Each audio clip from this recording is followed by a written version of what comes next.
Chapter 10 of Fields of Home, Lonesome Times. So you remember the last chapter, it was all about bringing in the harvest for the landlord and the big party that they had in Ireland afterwards. Now this goes back to Boston, this chapter does, and this is all about Peggy and her friend Kitty. Mostly set around Peggy though, and their work in the big house in Boston in America. Chapter 10, Lonesome Times. Mrs. Elizabeth Rowan was upset. She wept as she said goodbye to her now married daughter and waved sadly as Roxanne and Fletcher's carriage turned in the driveway and headed out through the open gates, leaving Rushton behind. "I don't think I can bear it, Peggy. I miss her so much already," she said, as Peggy poured her a cup of coffee, the rich brown liquid filling the white china cup. "I understand how you feel, ma'am," said Peggy shyly. Kitty had gone on ahead of her new mistress, escorting the wedding gifts and some special pieces of furniture from her home that Roxanne's parents had insisted she keep. Peggy was feeling mighty lonesome herself now that her best friend had gone. "The best thing is to keep busy, visit people, visit new places. That's what my friends have told me. Perhaps my husband and I will go and visit Roxanne when she's settled." "I'm sure she'd love that, ma'am. It'd be a chance for you to see her house and get to know Baltimore a bit better." "Yes, indeed." Mrs. Rowan sipped the coffee daintily. "We'll give her time to settle in, though." There was a fruit tart and a tray of honey biscuits baking in the oven. Mrs. O'Connor was relieved that the fuss and flurry of the wedding was over and that things had returned to normal, at least in the kitchen. Of course the mistress wasn't herself, all broody and tense and tearful and barely eating a pick, no matter how fine a meal was served up to her. So Mrs. O'Connor is describing the lady of the house whose daughter has just moved away because she got married. And the mistress, that's Mrs. Rowan, she's feeling tense. That means she's feeling kind of, I suppose, not really good. She's feeling worried. Tearful, meaning she's about to cry, and barely eating a pick means she's hardly eating anything at all. And as for Peggy O'Driscoll, it was as if the young maid had had her left arm cut off. She no longer sang or hummed as she went about her work. At night she would sit in the kitchen curled up reading a book, joining in conversation only when Mrs. O'Connor or Eliza Whitman deliberately asked her a question. So Peggy is sad not because of Roxanne going, but she's sad because her best friend Kitty has gone to work as a maid for Roxanne. Mrs. O'Connor was anxious about Peggy. The departure of her friend had taken all the spark out of the girl. They would replace that young one, Kitty, eventually, of course, but that might take time. Peggy was due a day off, though, thought Mrs. O'Connor. Perhaps that would cheer her up a bit. She could visit some of her Irish friends. It might put a bit of colour back in her cheeks and sparkle in her eyes. Peggy strode along Russell Avenue. The sun beat down on her back and on her straw bonnet. The heat of the pavement seeped up through the light shoe leather. It was another scorcher. A scorcher means a really hot day. The sky above her was blue and cloudless. Back home, when she was young, herself and her big sister Eily used to lie in the grass in their field and make pictures out of the clouds, telling each other stories as the soft white shapes rolled across the sky above them. But here the summer sky was cruel, the sun blazing down relentlessly. Relentlessly means without stopping. Peggy crossed the narrow street and made her way to the dreary entrance of the apartment building where Sarah lived with her two brothers. She climbed the depressing, dirty stairs, hitching up her skirt so as to avoid the dust and peeling plasterwork. Sarah's landing was clean and swept, and the linoleum washed. Remember, Sarah is the girl that she met on the boat. The long, narrow window was open, and the glass, well, as far as Sarah could reach, was polished. Peggy knocked on the door. Sarah's brother John opened it and smiled warmly when he saw her. "It's Peggy, Sarah," he called. "I'll be out in a second, Peggy. Sit you down. I'm just finishing getting dressed." Peggy sat on the round, squashy armchair. A mauve throw-over covered it in a vain attempt to disguise the ripped arm where the stuffing protruded. So mauve is a type of a red colour, and the stuffing protruded. That means the insides of the seat were coming out, sticking out, protruded. Looking around the large room, Peggy guessed that Sarah had been up since early morning, tidying. The clothes rail had been folded away, and the circular table covered with a lace tablecloth and set with the assorted mismatch of crockery that her friend possessed. So an assortment means lots of different kinds, and mismatch means crockery or bowls and plates that don't match. A row of cheerful blue and yellow cushions rested on the grey velvet couch the brothers had bought in the second-hand market 3 years ago. There was a multicoloured rug on the floor, and a basket of lavender was propped in front of the fireplace. "Would you like a cup of tea, Peggy, while you're waiting?" inquired John. Peggy nodded. She watched as he set the kettle to boil on the small stove and searched for a clean spoon. Sarah came out of the bedroom and ran to embrace Peggy. "Oh, Peggy, it's grand to see you. Tell me all the news. I'm dying to hear all about the wedding and Miss Roxanne." Sarah looked tired. There were smudges of grey under her eyes, and her skin had a pale, translucent sheen to it. Peggy couldn't help but notice her friend's broken nails and bruised fingers, and she saw that Sarah held one hand stiffly and that it looked very sore. "So remember the last time we found out that Sarah was going to work in the shirt factory?" Sarah bit her lip. "Don't say it, Peggy. I had to do a few more days button work. The other girl was sick." "But Sarah, your poor hands." Peggy didn't know how Sarah stuck working in Goldman's shirt factory. The hours were long and the work tedious. Tedious means boring, although the wages were higher than Peggy's. The button work cracked her nails and tore her skin and left zigzag scars and wheals on her fingers. Her hands were often left rigid, that means stiff, and swollen and practically unusable for days. Her hands couldn't be used, they were in such a bad way. Sarah had tried some of the other machines, but the fibres and dust that flew from the raw materials made her eyes and nose water and gave her a constant cough. Sarah had gone for a few job interviews, but one look at her hands made sure there would be no offer of other employment. Peggy had pleaded with her to wear gloves to these interviews, but Sarah had said that would be dishonest, and so she had remained at Goldman's. "I brought fruitcake for you and a few biscuits," Peggy said, changing the subject so as not to upset Sarah. Mrs. O'Connor had made her take one of the rich leftover fruitcakes to her friend. "That's very kind of you. Thank you, Peggy," murmured Sarah, her eyes soft and gentle. "Thank Mrs. O'Connor," said Peggy, taking a sip of the tea. "Will I cut some of the cake now?" inquired Sarah. "Not for me. I'm sick of all that stuff left over after the wedding," said Peggy. "Save it for yourselves later." "Very well, for when we're having our meal. It's a lovely day outside, Peggy. Will we take a stroll in the sun?" Peggy was about to say no, not in the blistering heat, when she realised that Sarah badly needed a few hours away from this building and street. "Aye, it's grand outside. Come on." Sarah fetched, that means got, her best shawl, and Peggy made her put on her lightest bonnet.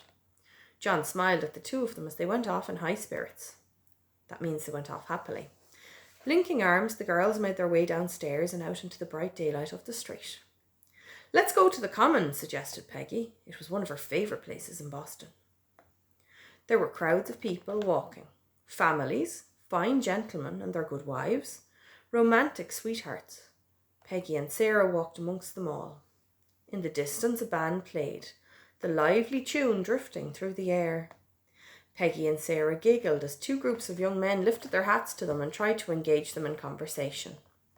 There wasn't an empty park bench in sight, so the two of them sat on a patch of grass in the dappled sunlight under the shade of an elm tree. Sarah was breathless after the walk and was trying to cough discreetly into her handkerchief. Discreetly means without anyone noticing. "Are you feeling unwell?" inquired Peggy. The other girls stopped as if considering and stared into the distance where swan-shaped boats were gliding silently across the lake. "Actually, Peggy, I went to Dr. O'Connor down near the factory. James and John made me go. They said that they were fed up of my being sick." "What did he say?"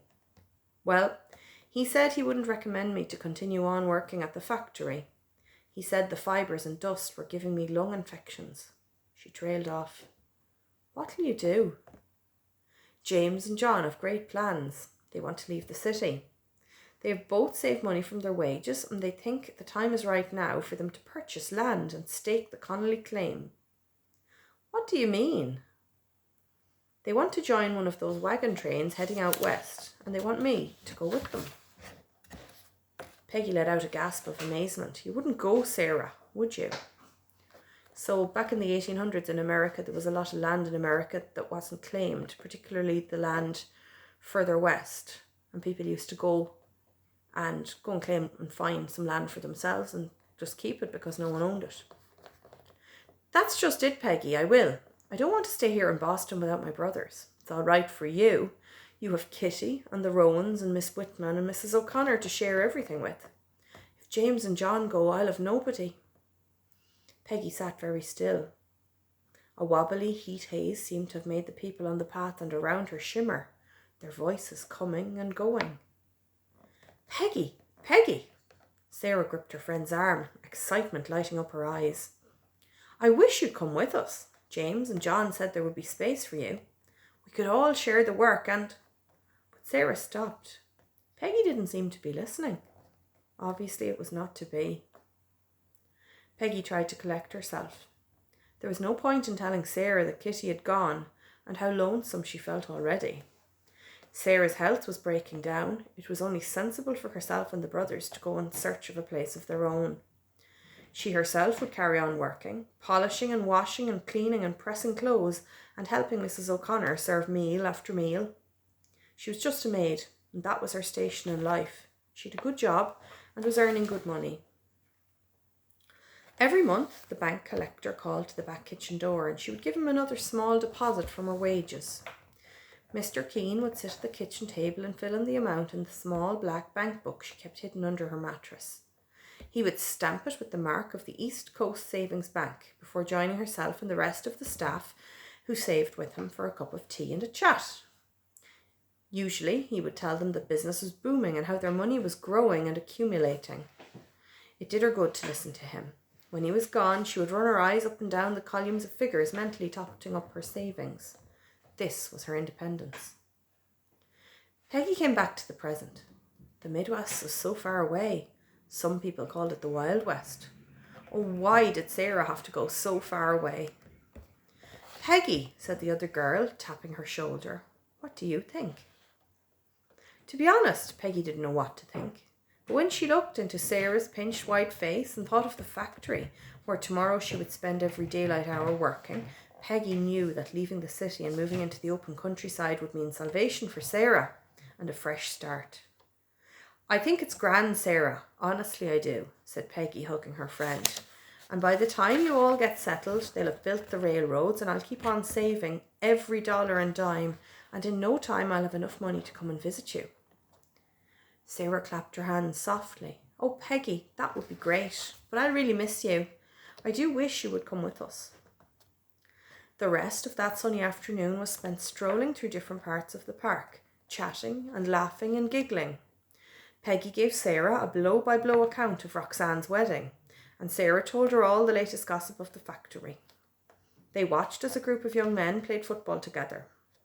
They counted the growing young ducks and cygnets on the lake and admired the latest styles worn by fashionable ladies who promenaded with their parasols. Promenaded means to walk or to walk proudly outdoors. Come on, Peggy, we must go home and get something to eat, urged Sarah, finally adjusting her bonnet. With great reluctance, Peggy stood up from the park bench where they were sitting, realising that this was probably the very last time that she would spend her day off with her friend. Sarah busied herself cooking a meal once they got back to the apartment. James and John were both there, and they were full of excitement, telling Peggy of their future plans. We've enough put by to buy acres and acres, said James proudly, and, God willing, John and I will build a fine house of wood for all of us. We'll have to clear the land, break the soil. It'll all be new. John joined in. Imagine, Peggy, we won't be tenants like we'd be back home. We'll own our own land. What we claim will be ours. This is surely a great land of opportunity for Irish men and Irish women. Peggy helped Sarah drain the potatoes and slice the boiled beef. Then they all pulled up their chairs and said grace before they began to eat. The food was good, but Peggy couldn't eat. She tried to smile as she listened to all the exciting plans. When are you going? She asked finally. The others were silent for a few seconds. We have things to organise, James explained. Horses and a wagon to buy, business to wind up here, but all going well, we plan to leave within the next 2 to 3 weeks. We must go while the weather is good, so we'll be settled by winter. They talked on and on for hours. Peggy was very reluctant to leave, aware that she could not guarantee another Sunday off before they departed. Departed means to leave. But Sarah was getting sleepy, her eyes closing heavily. Sarah, you must go to bed, said John. You've a long day's work tomorrow. Oh, I'm sorry, sighed Sarah. I'm such bad company. At the moment I seem to be tired and sleepy all the time. Peggy stood up. I should be getting back to Rushton. I've stayed far too late. She tried to hide the sadness in her voice. I'd best be going, Sarah. I have a long walk home. Luckily, it's a grand night. When will I see you again? Asked her friend. Peggy considered. I'm not sure, but I'll be bound to get an hour or two off for a half day soon. I'll come and see you before you go. I promise. As she bade them goodbye, she noticed that James had disappeared. She was surprised to find him waiting below outside on the street with the delivery cart he and John used for work and one of the horses. Let me drive you home, Peggy, he said, helping her up on the front seat beside him. They drove through the almost deserted city. Deserted means empty. James was silent, lost in his own thoughts. He was the quieter of the two brothers, more serious and reserved than John. As they drove through the dark countryside, he began to tell Peggy about his dreams of the prairies and plains, of the rolling blue skies, of fields of wheat and corn, of the herds of buffalo, and of the log cabin they would build. There'll be a polished wood floor and a kitchen where the sun will shine through all day long, he said excitedly, and a stove for cooking and warmth, and store cupboards to hold provisions, that's groceries, that will last for months. They say the winters are hard there and you can be snowed in. And a fine, big, solid wooden table for family and folks to sit and eat and talk at. It sounds lovely, said Peggy dreamily. Come winter, there'll be a blazing log fire and some comfortable chairs close by and a table to hold a lamp and shelves for books. He had slowed the horse down so it was almost walking. Peggy could feel his grey blue eyes staring at her. Lucky it was too dark for him to notice her blush. James was handsome, with a narrow face and kind eyes. His hair was jet black like Sarah's and always seemed to need a trim. He was tall and rangy and kind of clumsy. He was a hard worker, his hands rough and calloused from heavy labouring. She had known him since they had sailed on the Fortunata from Queenstown over 6 years ago. He'd always been around. They'd gone to Mass together, talked about the old days back in Ireland, strolled around Boston, had snowball fights and skated on the river in the cold winters. Danced a jig in the front room of Mrs. Burns at the Cayley. He was, after all, Sarah's brother and a friend. Peggy, he said, Peggy, I want to ask you something. Peggy lifted her eyes to meet his gaze. Will you come with us? He asked suddenly. Come with me, I mean. I need a partner. She let out a wobbly kind of gasp. Will you marry me, Peggy? Be my wife? Peggy didn't know what to say. James was actually proposing to her. She couldn't believe it. You and Sarah are close friends. You'd be companions for each other. We would all be able to help each other to build a new life out west. Peggy closed her eyes.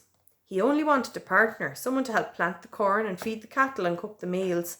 That's all it was. He was just used to her, to having her around. What do you think, Peggy? He said, reaching for her hand. James, I don't know. I was talking to Sarah earlier. I told her that when you're all settled, maybe the railroad will have reached wherever you've gone to, and I would just love to come and visit you. He held her hand, squeezing it gently. I'm rushing you. I suppose it's not fair to just spring it on you like this, especially when we'll be leaving so soon. The night air was heavy and still, the closeness wrapping itself around Peggy. The scent of magnolia and jasmines, those are flowers, escaping from the gardens they drove past.